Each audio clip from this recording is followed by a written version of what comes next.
أكبر لا إله إلا الله والله أكبر الله أكبر ولله الحمد الله أكبر لا إله إلا الله والله أكبر الله أكبر ولله الحمد الحمد لله كثيرا والنعماء كثيرا ونقولون بالفرحة الله أكبر لا إله إلا الله والله أكبر ولله الحمد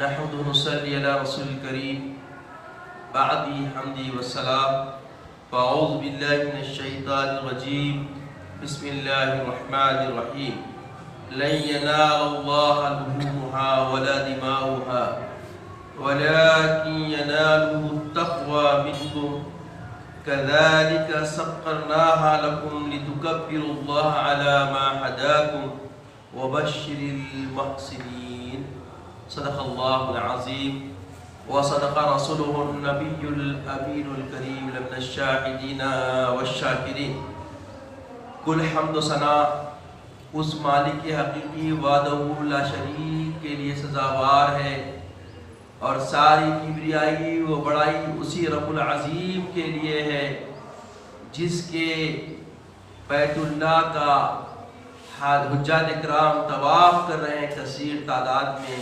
ان حاجیوں کی تعداد کے موافق ہم اللہ کی کبریائی بیان کرتے ہیں. اللہ اکبر لا الہ الا اللہ واللہ اکبر للہ الحمد. جتنے عرفات کے میدان میں وقوف کیے حجاج ابتدائے امر حج سے لے کر آج تک آ رہے ہیں ان کی تعداد میں ہم اللہ کی کبریائی بیان کرتے ہیں. اللہ اکبر لا الہ الا اللہ واللہ اکبر وللہ الحمد. اللہ نے دنیا میں جتنی ریت بنائی ہے اس ریت کے ذرے ذرے کی تعداد کے موافق ہم اللہ کی کبریائی بیان کرتے ہیں. اللہ اکبر لا الہ الا اللہ واللہ اکبر للہ الحمد. میں گواہی دیتا ہوں کہ نہیں ہے کوئی معبود برحق لائق عبادت سوائے اللہ جل مجدہ کے، اور میں یہ بھی گواہی دیتا ہوں کہ محمد عربی صلی اللہ تعالی علیہ وآلہ وسلم اللہ کے بندے اور خاص رسول ہیں. صلاۃ و سلام نازل ہو ہمارے آقا نامدار حضور تاجدار محمد عربی صلی اللہ علیہ وسلم پر، آپ کی آل پر، آپ کے اصحاب پر. بزرگان دین، برادران اسلام، آج ہم سب عید کی خوشی میں اللہ کی بارگاہ میں شکرانہ ادا کرنے کے لیے جمع ہوئے ہیں. آپ سب جانتے ہیں عید یقیناً فرحت کا نام ہے، اور یہ خوشی اسی وقت خوشی بنتی ہے جب ہم اللہ کی رضا کو پا لیتے ہیں. یہ خوشی ہمارے لیے حقیقی خوشی اسی وقت ہے جب ہم نیت کے اعتبار سے درست اللہ کی بارگاہ میں مقبولیت کی راہ اختیار کرتے ہیں. یہ خوشی اسی وقت خوشی ہے جب ہم اپنے نفوس، اپنے خواہشات پر اللہ کی رضا اور اللہ کے فیصلے کو ترجیح دیتے ہیں اور اسے ہم بصدق دل قبول کرتے ہیں. عزیزو اور بزرگو، آج کا دن بڑی اہمیت کا دن ہے.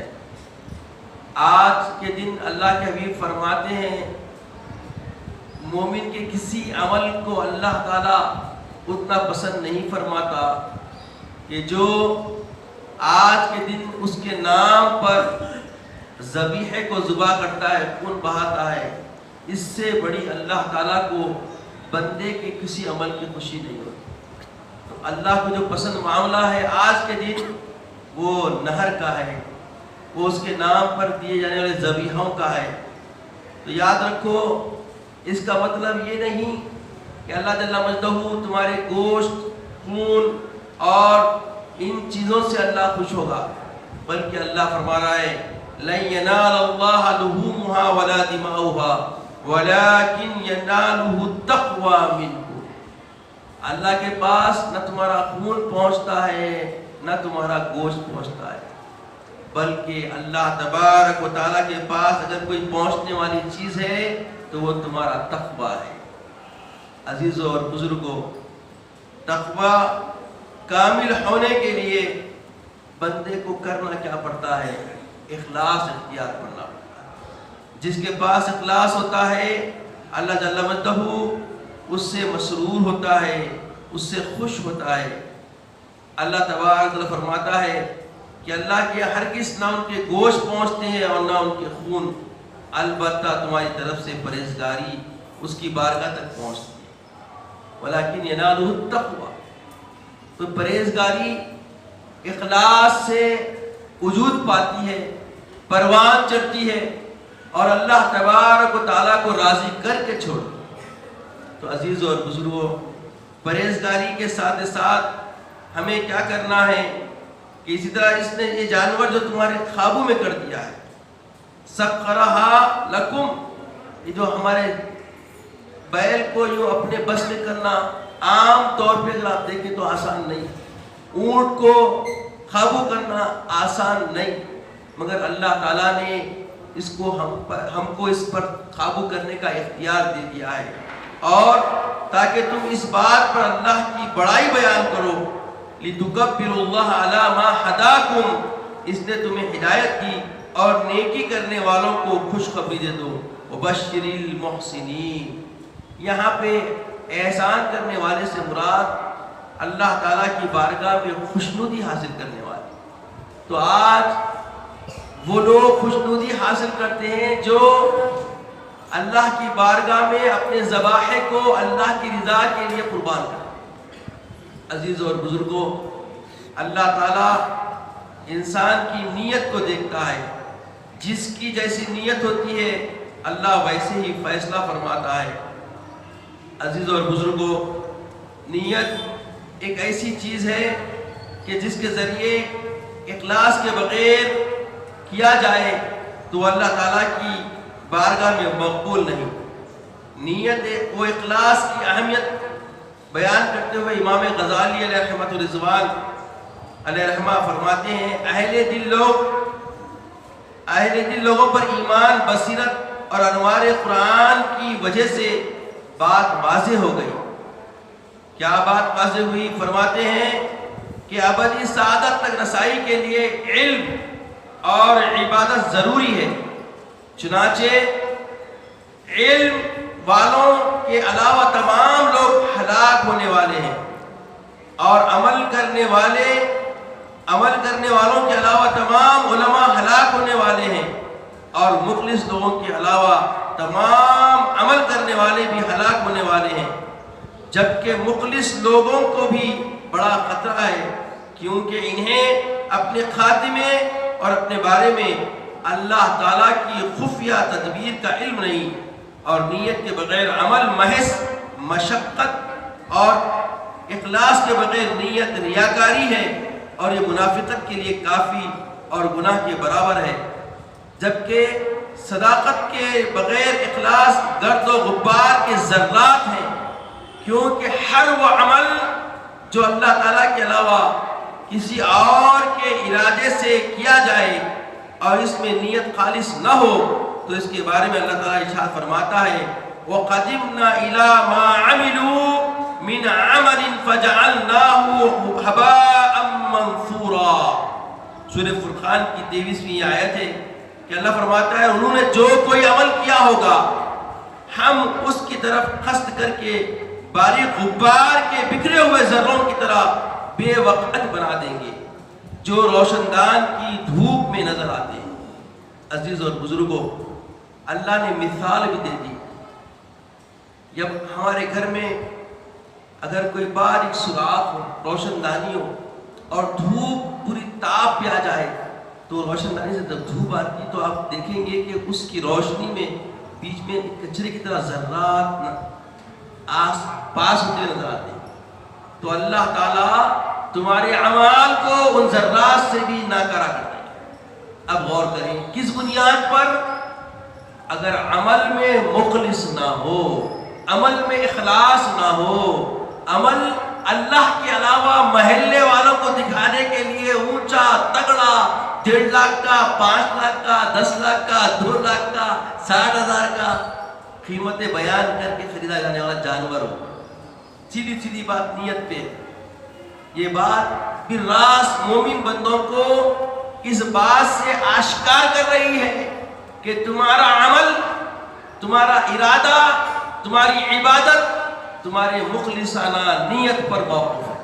اگر تم نیت میں راسخ ہو، اپنے عزم و ارادے میں راسخ ہو، اور تمہارا مقصد مدعا اور تمہاری حقیقی نیت یہی ہو کہ اللہ کی رضا، تو سمجھ جاؤ کہ تم کامیاب و فلاح پانے والے ہو۔ عزیز اور بزرگوں، عصر حاضر اس چیز کا متقاضی ہے کہ ہم ہر عمل کے اندر اپنی نیت کو بالکل صاف مخلصانہ بنائیں، اور اگر ہم چھوٹا بھی عمل کرتے ہیں، ادنا بھی عمل کرتے ہیں، چھوٹی سی بات کرتے ہیں، ادنا عبادت کرتے ہیں، تو بھی اللہ کی بارگاہ میں مقبول ہو جائے گا اگر ہم مخلص ہیں۔ اخلاص کے عمل کو اللہ جلد قبول فرماتا ہے، یعنی اخلاص کی حقیقت سمجھنے کے لیے سمجھ لیں کہ آپ کا ہر عمل اللہ جل مجدہ کی رضا طلب کا، رضا کی طالب بنے ہوئے اور متمنی ہو،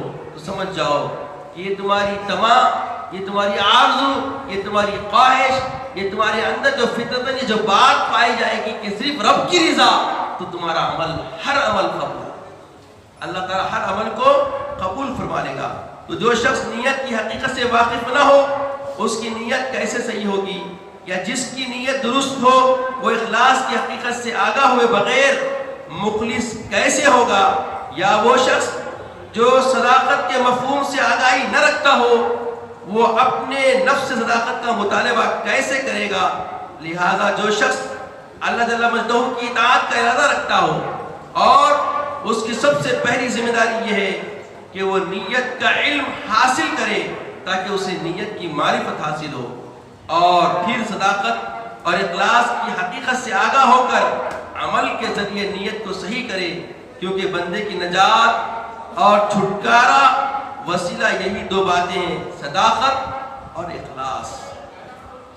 عزیزوں اور بزرگوں، صداقت اس بات کی کہ ہم اپنی دل کی گہرائی سے اللہ کے لیے کریں، اور یہ کرنے میں ارادہ اس کی رضا جو ہے، اس کا تقرب ہو۔ نیت، اخلاص اور صداقت کے بارے میں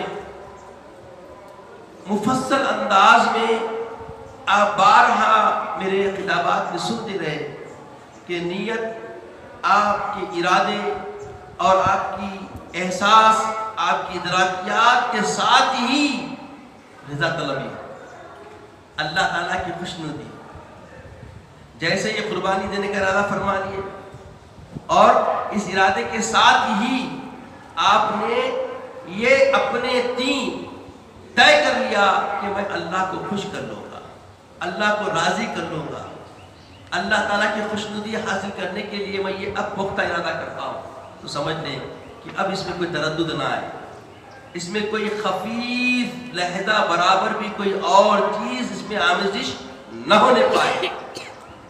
جانور کے خریدنے نکلتے ہیں، مختلف مرحلے آتے ہیں، تو ان مرحلوں میں بھی اس بات کا دائمی طور پر خیال رکھیں کہ اس میں کسی قسم کی غیر کی طرف ان کی تمام ان کی خواہش کو پورا کرنے کا عزم یا ارادہ نہ بن جائے۔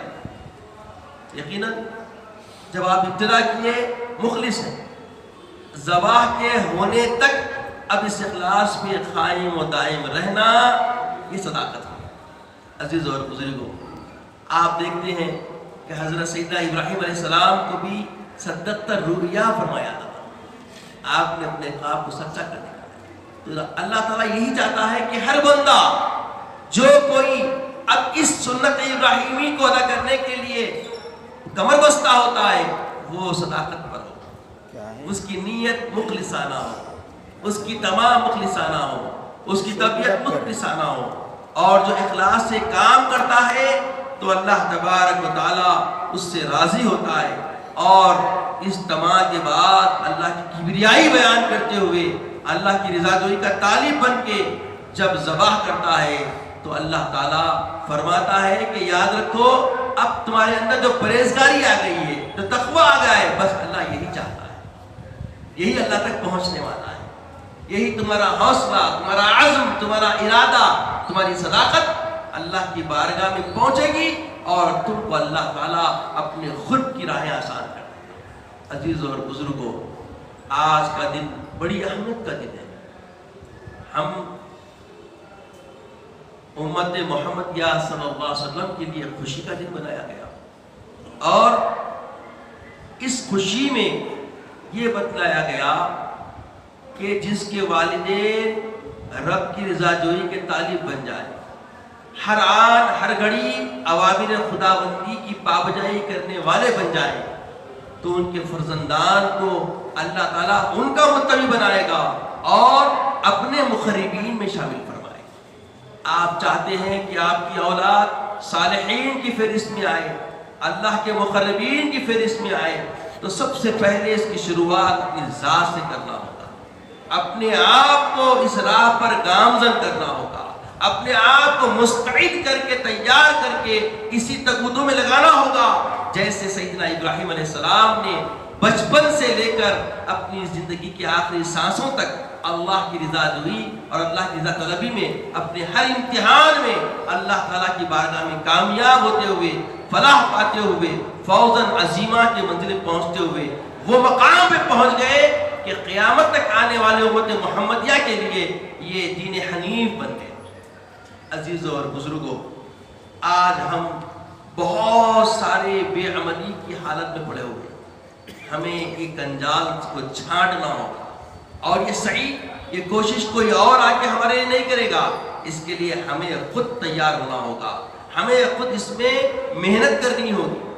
عزیزوں اور بزرگوں، عصر حاضر یعنی اس دور کے حالات اس بات کے متقاضی ہیں کہ ہم کرداری مومن نظر آئے۔ آج سب سے بڑی کمی ہمارے پاس پائی جاتی ہے، تو اپنے اپنے نفوس کو محاسبہ کرتے ہوئے خالی غور فرمائیں، کیا یہ بات حقیقت نہیں کہ ہم کردار مومن جو ہمارے ہونا چاہیے کردار، اس میں کمی پائی جاتی ہے، اس میں ہمارے اندر ابتری پائی جاتی ہے۔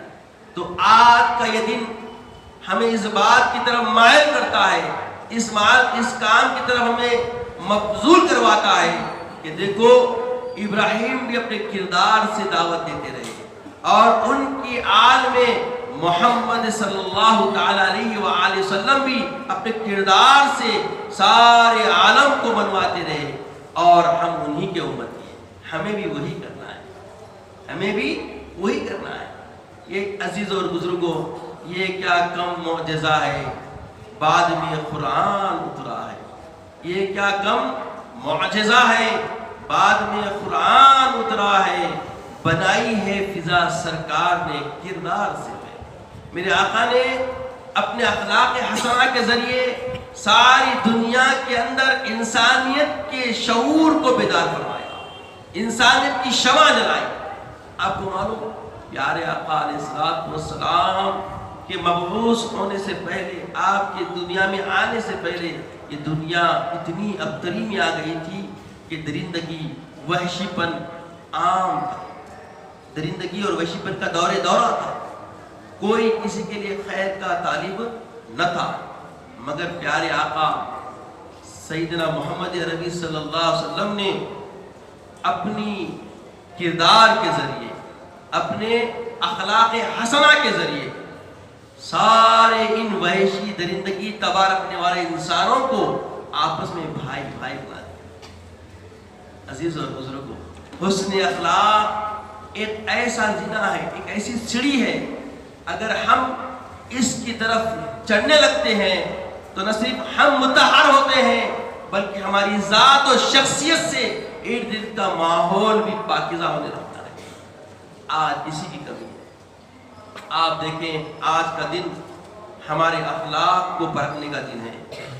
آج ہم قربانی دیں گے. یقیناً قربانی دینے کے بعد ہمارے اندر کچھ لوگوں سے اناد ہے. اس اناد کا خاتمہ کرنا حسن اخلاق کے علاوہ.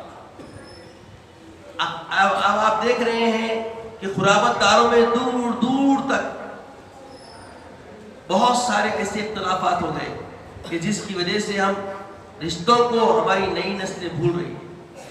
تو ہماری نئی نسلوں کو آشکار کرائے, کیونکہ اللہ کے حبیب صلی اللہ علیہ وسلم نے یہ تعلیم فرمائی, یہ شریعت ہے کہ جب آپ ذبح کرتے ہیں تو آپ کے ذبیحے میں 3 حصے بنائے جاتے ہیں. کتنے حصے بولیے؟ 3 حصے. اور ایک حصہ آپ کی ذات کے لیے پورا, دوسرا حصہ غرباء و مساکین کا حق ہے, اور تیسرا حصہ قرابت دار, اڑوس پڑوس, ان سب پہ تقسیم کرنا. اب تقسیم نہیں کرنا ہے تو پھر قربانی دینے کا مطلب کیا ہے؟ اب دیکھیے آج ہم جو گفتگو شروع کیے ہیں اس میں یہی بتایا گیا کہ اللہ تعالیٰ آپ کے تقوی کو دیکھتا ہے. اللہ کے پاس پہنچنے والا عمل کیا ہے؟ وَلَكِنْ يَنَالُهُ التَّقْوَى مِنْكُمْ, تمہارا تقوی اللہ کے پاس پہنچتا ہے. تو تقوی کیا ہے؟ پرہیزگاری. اور پرہیزگاری میں بنیادی آج کی فکر, آج کے دن جو ہونی چاہیے, ہم اپنے سینے سے کینوں کو نکالتے ہیں, اور جس سے ہمیں مایوسی ملی یا کسی بھی قسم سے زیادتی ہوئی ہے, ظلم ہوا ہے, اسے عفو درگزر کرنا یا آقا کی سنت ہے. اس کو بھلا کر ان تک ان کا حق پہنچانا. جب پہنچا نہیں سکتے تو پھر یہ عمل کیا ہے؟ نہ تمہارے گوشت کی ضرورت ہے, نہ تمہارے خون کی ضرورت ہے. نہ خون پہنچنے والا اللہ تک, نہ گوشت پہنچنے والا ہے. پہنچنے والا اگر ہے تو وہ کیا ہے؟ تمہارا تقوی, تمہاری پرہیزگاری. اور پرہیزگاری کی ابتدا اسی عمل سے ہوتی ہے کہ حقوق کو پہنچاؤ. جس کا حق جو ہے ان تک اس کو پہنچانے کی سعی کرو. اس میں تمہیں اپنے نفس کو مارنا ہوگا. اس میں تمہارے اندر نفس کی جو شرارت تمہارے اندر اٹھے گی, ایک پھن اٹھائے گی, اس کو کچلنا ہوگا. اور یہ کچلنا آسان بات نہیں ہے. اللہ یہی چاہتا ہے کہ اس کو کچلو. جب کچلو گے تو جو سرور ملے گا, جو ٹھنڈک ملے گی, جو تسکین ملے گی, جو تسلی ملے گی, معلوم ہو جائے گا کہ تمہاری قربانی اللہ نے قبول کی. جیسے کبھی کسی نے خرچ نہیں کیا, پیسے پہ پیسہ جمایا, اور کوئی مجبور کسی کو دیکھ لیا, کبھی خرچ نہ کرنے والے نے اپنے مال سے نکال کے اس کو مدد کیا, اور اس کی راحت کے لمحوں کو دیکھ لیا, تو یقین جانو وہ خرچ نہ کرنے والے کو جو مزہ اس کے سکون پہ ملتا ہے, پیسہ جمع کرنے پہ نہیں. ایسے ہی جب ہم کسی کے ساتھ اناد کر لیتے ہیں, اس اناد کا خاتمہ کر کے اس تک پہنچ کے اس کو اس کا حق دیتے ہیں, تو جو راحت و فرحت ہمیں ملتی ہے, یہ فرحت اس بات کا مزدہ ہے, اس بات کا پیغام ہے کہ تم نے اللہ کی خوشنودی کو پا لیا. جیسے حضرت سیدنا ابراہیم علیہ السلام نے اپنے بیٹے کی قربانی کرنے کے لیے تہیہ کیا, مگر اللہ نے ان کا بدل دمبا بھیج کے بیٹے کو بھی بچا لیا اور ان کے عمل کو بھی قبول فرما لیا. عزیزوں اور بزرگوں, آج ہمیں سب سے بڑا خسارہ اگر ہو رہا ہے تو وہ فطرت طبع ایمان کو ہم نے بھلا دیا, جس کی وجہ سے ہمیں نقصان پہنچ رہا. اگر فطرت طبع ایمان ہمارے اندر جاگ جائے, ہم مخلص ہو جائیں ہر عمل میں, تو یاد رکھیں کسی سے نہ اناد ہوگا, نہ کسی سے تکلیف ہوگی, نہ کسی سے ہمارے کو بیر ہوگا, اور کسی قسم کا کوئی نقصان ہم کو نہیں پہنچے گا. آج نقصانات جتنے ہمارے لیے ہو رہے ہیں, چاہے وہ ہمارے وطن میں ہو, ابنائے وطن سے ہو, یا عالم اسلام, عالم دنیا میں جو کچھ عالم اسلام کو مقابلہ کرنا پڑ رہا ہے, اس کی بنیادی علت, بنیادی وجہ آپ اگر غور و خوض فرمائیں گے, محاسبہ فرمائیں گے, تو یہی پائیں گے کہ ہم نے اپنی طبع کو بدل دیا, اپنی فطرتوں کو بدل دیا, جس کا خسارہ, جس کا نقصان ہم دیکھ رہے ہیں. تو عزیز اور بزرگوں, آج کی اس خوشی کی, دگانگی کی, شکرانے کے لیے ہمارا جمع ہونے کے بعد ہمارے اس مجلس سے ہمارا پیغام یہی ہے کہ ہمیں عمل میں مخلص بننا ہے, ہمیں کردار میں مخلص بننا ہے. چاہے وہ گھر کے معاملات ہو، آئلی معاملات ہو، خاندانی معاملات ہو، ہمارے پڑوسی کے معاملات ہو، محلے کے معاملات ہو، شہر کے معاملات، یقیناً بظاہر آپ ناکام ہوتے نظر آئیں گے، مگر کامیابی کا زنا جب آپ چڑھ جائیں گے تب آپ دیکھیں گے کہ ایک وقت کے بعد اس کا نتیجہ بڑا ثمر آور ہوگا، بڑا پھلدار ہوگا اور بڑی خوشیوں، شادمانیوں، کامیابیوں، کامرانیوں کو لے کر آئے گا۔ اور آپ دیکھیں گے دیکھتے دیکھتے یہ جو مخالفت دین اسلام آوازیں اٹھا رہے ہیں یہ خود گرویدہ نہیں بلکہ جو در جو دائرے اسلام میں آتے ہوئے نظر آئے۔ عزیز اور بزرگوں، ہمارے اسلاف نے یہی کچھ کیا، ہمارے اسلاف نے اپنے اعمال کی تطہیر کی، اپنی نیتوں کو مخلص بنایا اور اپنے ہر عمل کے اندر انہوں نے سوائے رب کی رضا کے کچھ اور نہیں دیکھا اور تقوی کی زندگی کو پروان چڑھایا، اور اس کا نتیجہ آج ہم سب اپنے آپ کو دیکھ رہے ہیں۔ آج ہمارے جتنے بھی ہمارے بھائی اتنے وطن میں پائے جاتے ہیں، اس کی علت، اس کی بنیاد ان کا اخلاص، ان کی مخلصانہ تباہ، ان کی پرہیزگاریاں تھیں۔ آج ہم اسی پہلو سے تیہ دست ہو، اسی پہلو سے ہم تیہ دست ہو گئے، اسی پہلو سے ہم دور ہو گئے۔ آج خسارہ ہمارے سامنے، اگر ہم چاہتے ہیں کہ اس خسارے سے باہر نکلے تو ہمیں پھر کمر بستہ ہونا ہوگا اور پھر سے ہمیں وہی کاوش، وہی محنت، وہی صحیح کرنی ہوگی جو اسلاف نے اپنی زندگیوں کو نمونہ بنا کے ہمارے لیے پیش کیا ہے۔ عزیزوں اور بزرگوں، اللہ تعالیٰ فرماتا ہے کہ لقد کان لکم فی رسول اللہ اسوۃ حسنہ، میرے محبوب کی زندگی تمہارے لیے بہترین نمونہ ہے۔ آقا کی زندگی میں کیا بات ہے؟ آقا فرماتے ہیں جس نے مجھے محروم کیا میں اسے عطا کروں، جس نے مجھ پہ ظلم کیا اسے میں درگزر کروں۔ یہ کوئی معمولی بات ہے؟ یہ کوئی معمولی کردار ہے میرے آقا کا؟ اگر ہم اس کردار کو ہی اختیار کر لیتے ہیں تو دیکھیے پھر کون دشمن رہے گا، کون ہماری مخالفت کرنے والا باقی رہے گا۔ آج ہم معمولی بات پر بڑی بڑی ایسے فیصلے لے کر خطائیں کر لیتے ہیں جس سے صرف پشیمانی ہمارے یاد آتی ہے، بعد میں خود ہم اپنے آپ پہ پشیمان ہو جاتے ہیں۔ معمولی بحث تکرار رہتی ہے، خون خرابے تک پہنچ جاتا ہے۔ آخر کیا ہے؟ جبکہ آقا فرماتے ہیں اجتنبوا الغضب، اجتنبوا الغضب، غصے سے پرہیز کرو۔ غصہ شیطان کی گیند ہے، کھلونا ہے۔ جیسے آپ غصے میں آتے ہیں شیطان ایسے تم سے کھیلتا ہے جیسے بچے گولے سے کھیلتے ہیں۔ آپ سوچیں، ہم سے شیطان کھیل رہا ہے، ہم شیطان کا کھلونا بننے سے بہتر ہے کہ آقا علیہ السلام کے کردار کو اختیار کر کے اس شیطان کو نیست و نابود کر دیں۔ یہ ایک بڑا کام ہے۔ کیا یہ مشکل کام ہے؟ عزیزو، بالکل یہ مشکل کام نہیں ہے۔ بس حب نبوی حشر میں کام آئی جلیل، بس حب نبوی حشر میں کام آئی جلیل، نہ زہد آیا نہ تقویٰ آیا۔ صحابہ کی زندگی میں کیا تھا؟ حب نبوی تھا۔ جب کوئی آتا تو پوچھنا پڑتا کہ محمد ربی کون ہے؟ کیوں؟ چال چلن سے، حال ڈھال سے، ذکر و اذکار سے پورے ادائے محمدی صحابہ نے اختیار کر لی، ڈھل گئے تھے پورے۔ اور اسی وجہ سے آنے والا ظاہر جو بھی ہوتا اسے پوچھنا پڑتا محمد ربی کون؟ اللہ اکبر۔ وہ اگر کردار ہم اختیار کر لیں اور وہ طریقہ، وہ نہج پھر سے ہمارے اندر ہم اجاگر کر لیں تو دیکھیں پھر معاملہ کیا ہوتا ہے۔ عزیز اور بزرگوں، وقت ہمارا ساتھ چھوڑ چکا ہے۔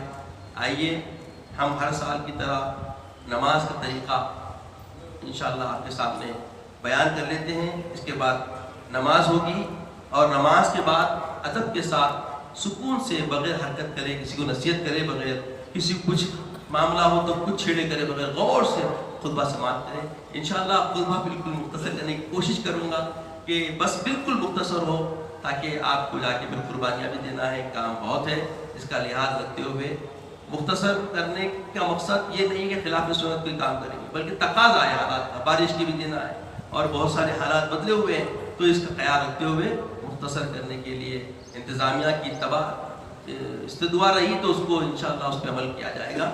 تو عزیز اور بزرگوں، نماز کیا ہے؟ 2 رکعت نماز کی نیت کرنا۔ نویت ان اصلی للہ تعالی صلاۃ العید الاضحی اقتدیت بہ حاضر امامی مع 6 تکبیرات متوجہن الی جہت الکعبۃ الشریفۃ اللہ اکبر۔ کیا ہے؟ میں 2 رکعت نماز عید الاضحیٰ کی نیت کرتا ہوں، اس امام کے پیچھے وہ میرا کعبۃ اللہ شریف کی طرف تکبیر تحریمہ کے ساتھ ہاتھ باندھ لیجیے، ثنا پڑھی جائے گی، ثنا کے بعد 3 تکبیریں ہوں گے، 2 تکبیروں میں کانوں تک ہاتھ اٹھائیے، ہاتھ چھوڑ دیجیے، تیسری تکبیر میں کانوں تک ہاتھ اٹھا کے ہاتھ باندھ دیجیے، صحیح ہے نا؟ اس کے بعد سورہ فاتحہ ہوگی، ضم سورہ ہوگی، یہ 1 رکعت مکمل ہوگی۔ دوسری رکعت میں سورہ فاتحہ ضم سورہ کے بعد رکوع میں جانے سے پہلے